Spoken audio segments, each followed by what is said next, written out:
Pipick up po ako ng mga strawberries. Ito na po. Ayan. Ang sarap po. Inihaw na pampano. Sa pork barbecue po. Pero masarap po mag-pork barbecue si Lucia.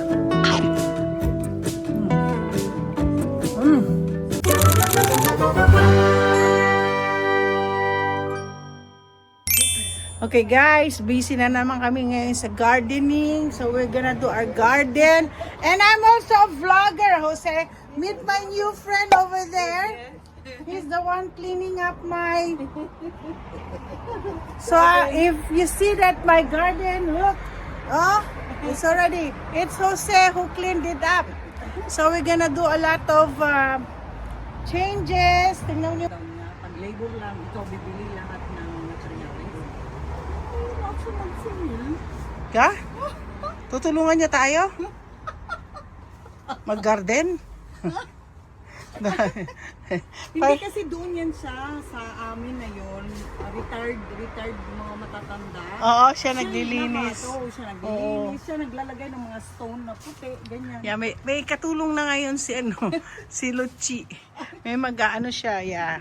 Ayan, tinatanggal na po at nililinis na po yung aking garden na napakalinis-linis na siya. Ang ganda-ganda. Tingnan mo, sumasabog. Look at that. You know, that's my dream flower. That one. Is that the hibiscus, right? That flower behind you. What is that? That's a hibiscus. Yeah. Tingnan niyo po, lumalaki na siya. Tapos maglalagay tayo ng konting dahlia din dito. Ito, 'di ba nakita mo yung daisy? So, tingnan mo naman kasi minsan ang daisy namamatay, nabubuhay. Tapos namamatay, babalik na naman sila. Pero gusto ko lalagyan natin dito ng mga daisy tsaka ano. Tingnan mo, ang ganda ng siya, lalagyan natin ng mga bulaklak dito para lahat bulaklak. O, di ba? Tingnan niyo po yung aming ginawa mismo, oh. Kami po gumawa niyan. Yan, ang ganda. Tapos ito po yung bago naming nilagay dito sa garden, yung nasa back patio. Nilagay po dito ni Luchi nung habang wala kami. Tingnan niyo po, oh. So, nagamit pa rin po namin. Gusto ko nang ipatapon. Ngayon, nilagay niya dito po ang sili. Ito po yung aming sili. So, ganito po. Pag nagtatanim po kayo ng sili, ito po tatanggalin nyo. Tanggalin yung gilid-gilid na yan. Yan. Ipopruning nyo yan. So, dito po yung aking mga succulent. Hindi pa po ako magko-concentrate sa succulent ko. Pero tingnan nyo. Ito po yung aking garden. Tapos, pag nakita nyo yung cherry tree ko, ayan. Ayan, nakikita nyo. May cherry ako. Wag lang ako unahan ng mga ibon. Yan. So, mag-uumpisa na po kami. Magtatanggal na po ko ng yung mga petchay dyan. Tatanggalin yan. Kasi dyan ko ilalagay yung okra. O, sa halo-halo po ang mga bulaklak namin. So, yung mga bulaklak at saka ang ganda ng araw ngayon, oh. Tingnan niyo po yung lilis ko, oh. Alam niyo, dito ho kasi pinagsama-sama na po ang mga pinagsasama-sama po ang mga bulaklak at saka gulay. Oho. Hindi yung gulay-gulay, bulaklak-bulaklak. So, ayan po. Oh, hindi ba napakaganda? Ganda-ganda ng aking bahay. At tinatamad po kami ngayon magluto. So, nag-order na lang po kami ng pagkain. Si Habi, pizza sa Papa John's. So, alam na mga Amerikano, sa kanila, meal na sa kanila. Ako hindi meal. So, tumingin po ako sa sa DoorDash. Meron pong yung Island Pacific, yung pagkain nila. Oo po, nakabili. Nag-order po ako ngayon, nagugutom na ako. So, itong ginawa ngayong Sunday sa Father's Day. Ay, meron pong barbecue sila. Hati na lang kami ni nito. Si Luchi. Andiyan si Luchi eh. So, meron po silang Ano ito? Ano ito na order ko? Ah, may pork menudo. Pinakbet na vegetable. At paksiw na bangus. O, di ba? Masaya, Pilipinong-Pilipino. Tapos, meron po silang pansit at saka kanin. Yan po kakainin ko. Ano naman to? Ay, ito yung pampano. Wala ko, ang dami. Mas madami po akong kakainin ngayon. Ay, itong gusto ko. Ay, naku, ito ang sarap ko. Inihaw na pampano. Sa Island Pacific lang po namin to in order. Sarap. Ay, sarap. Ay, ang sarap. Sana may suka. Ay, katoyo. Sarap. Ay, ito yung kakainin ko. Ano naman isa? Kasi kung ano man ano to, ipapauwi ko na. Meron na naman po silang pansit at saka kanin. So ngayon, kay Luchi na yan. Hati kami ni Luchi. So ito yung kanilang barbecue. Pork barbecue po. Pero masarap po mag pork barbecue si Luchi.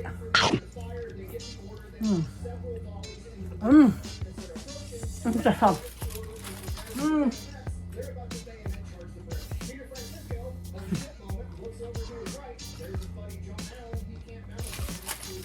Nagugat po ko ng kamay ko. Sabi na naman, dugyot ako.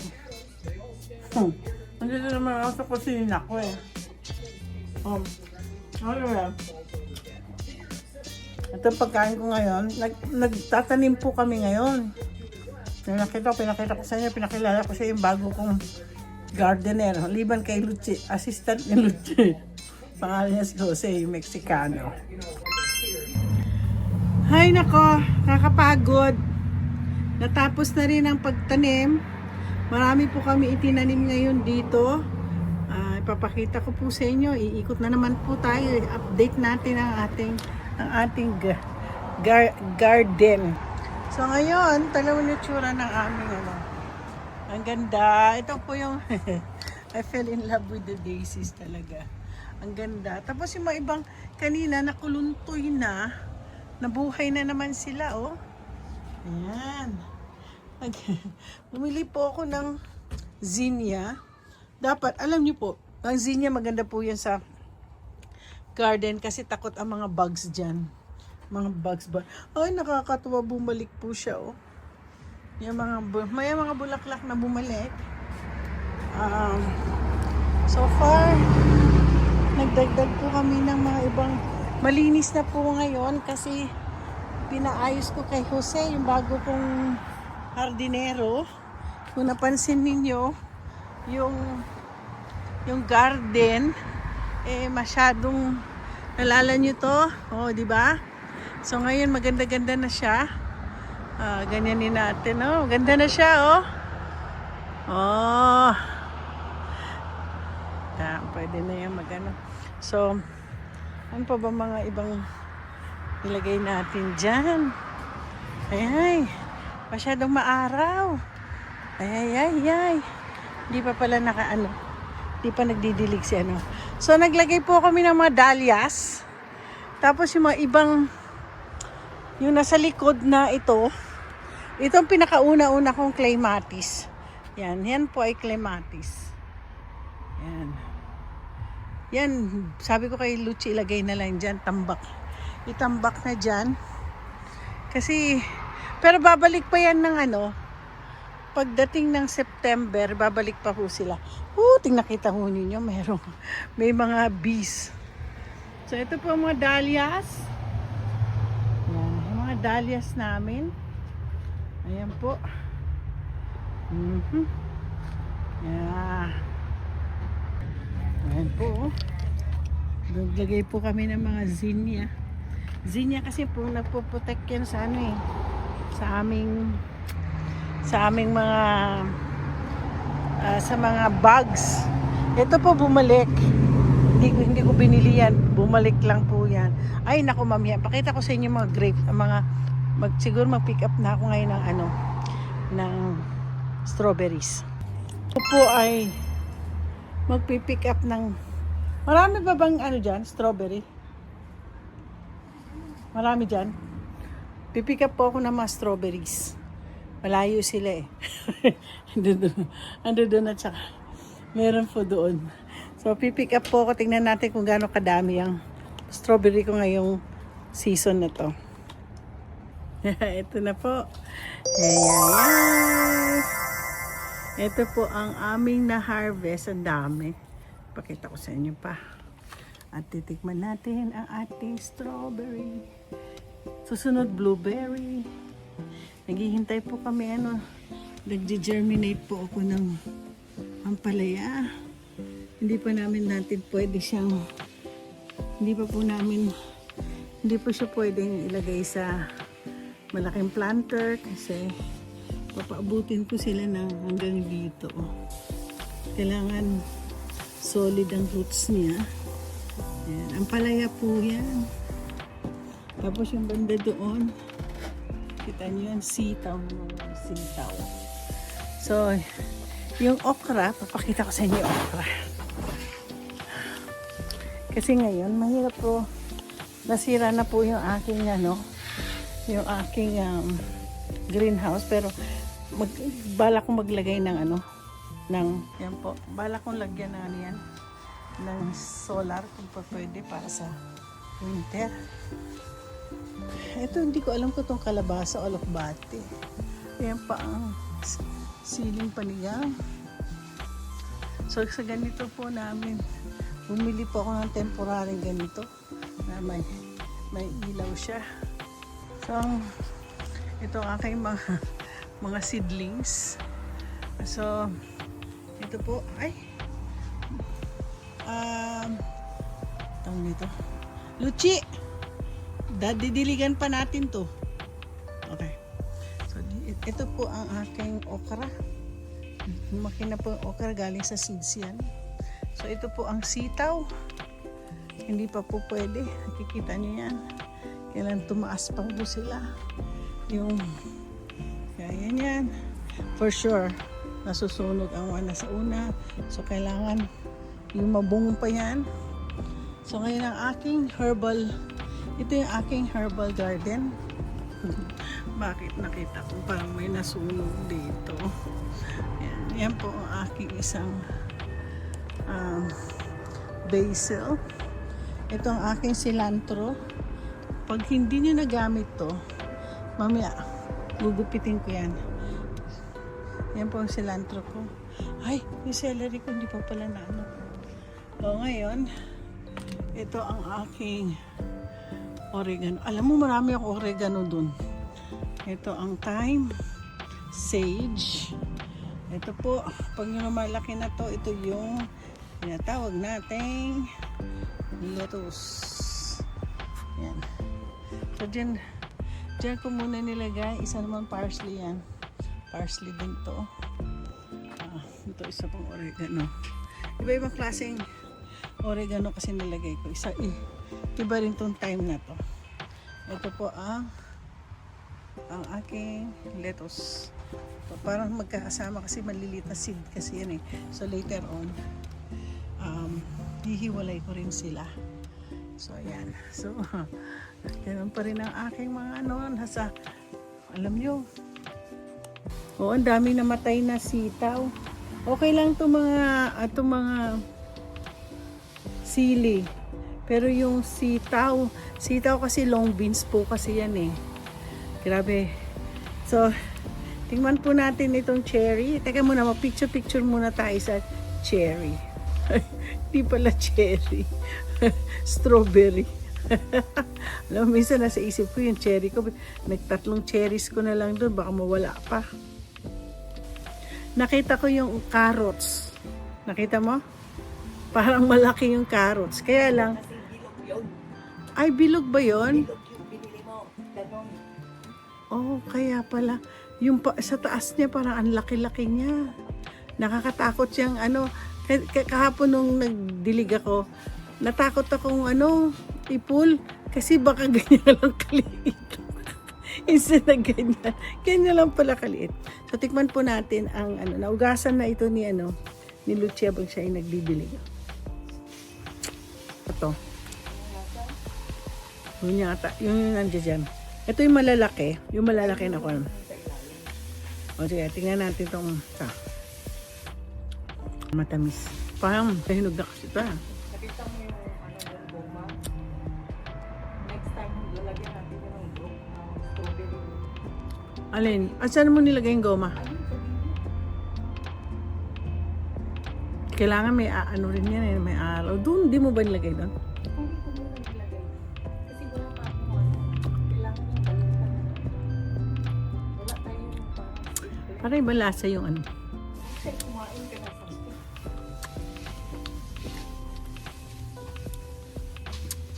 Pinaghalo-salo kasi magkakatabi po kasi sila ng zucchini, ng apple.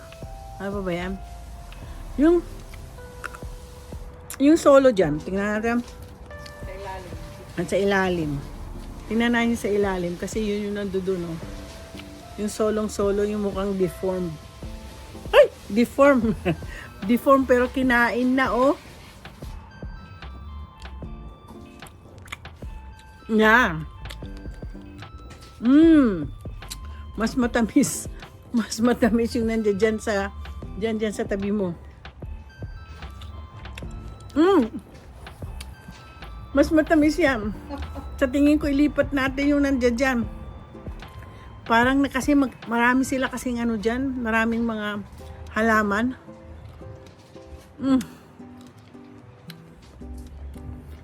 Tingnan mo, hindi ako nagbibiro.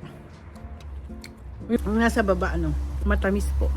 My gosh, hindi pa natin na ilalagay yung mga 2 months. Sana lumaki sila kaagad. Tapos na po kami nagtanim sa harap. Ito naman ang gagawin. Kaya hindi pa po ako kumikilos dito sa patio ko. Kasi po, hindi dito pa yung gine-germinate. So pag wala na yung zinc ko dito, yung germinating room ko, ilalagay kasi po sa gilid. Tapos nakatakip taman yon. So kahit na mag-umulan-ulan, meron kasing nakaano siya or meron kasing mga electric. So darating na rin po yung malutuan ko. Dito kasi lalagyan ko ng yung lutuan na de gatong. Lutuang de gatong. At saka may smoker ako para ma-smoke ko yung isda gaya ng mackerel. Itong yan po, yan. Sa asawa ko yan. Masyadong high-tech. Ayoko pong gamitin. Kasi kahit ituro niya sa akin, hindi ko pa rin maintindihan. So gagawa na lang ako ng simple smoker. Yung ginagawa ni Chamame. Nakita mo yung video nun ni Celsa? Yung, di ba pinatayuan ko siya ng kusina? Kusina na yon, dapat doon siya magluluto. So naglagay siya ng parang yung lupa, yung ganito siya, oh. Yung usok nandito, yung apoy nandito sa baba. Tapos ilalagay niya din yung chicken sa taas. Para siyang nag-i-smoke. Dito kasi sa Amerika, may kanya-kanyang kahoy kami. Yung tinatawag ng pellets. So yung mga pellets na yun, mababango. May pang, smoke. Maratawag dun eh. So anyway, bumili naman na po ako ng smoker ko. So bala ko sa smoker ko, masarap kasi po yung smoke sa hindi smoke salmon. Smoke mackerel. Natikman ko yun sa Scotland.